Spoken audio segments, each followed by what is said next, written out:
านหน้าเนาะเชิบไปตามหาสาวแหละ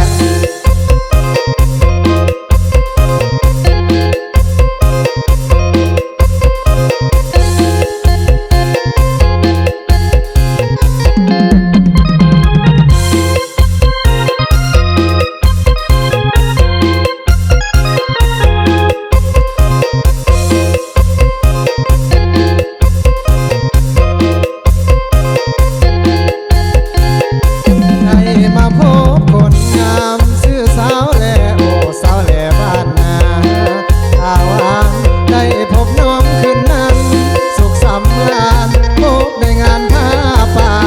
สามัคคีโอ้สาวแหล่บ้านนาเจ้าสวยเด่นดังพระจันทร์วันเพ็ญพร้อมเบ่งสีให้ขอฝากหักน้องฝากไม่ดีโปรดสงสารปานีและเหลือใจ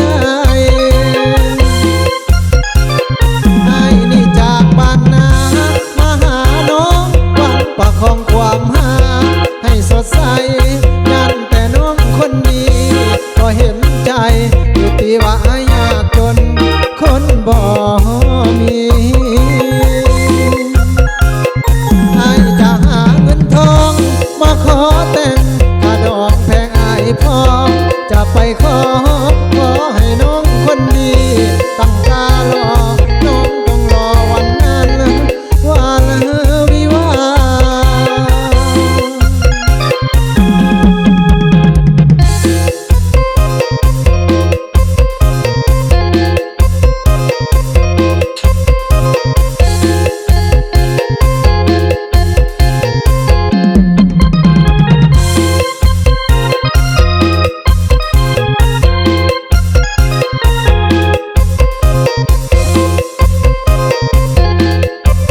สดใส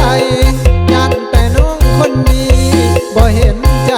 หรือตีว่ายากจนคนบ่มีให้จะหาเงินทองมาขอแต่งค่าดอกแพงอายพร้อม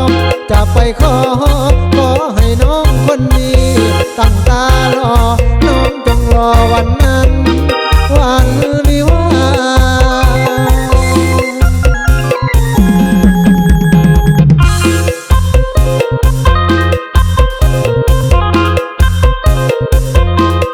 ด้วยซะเด้อ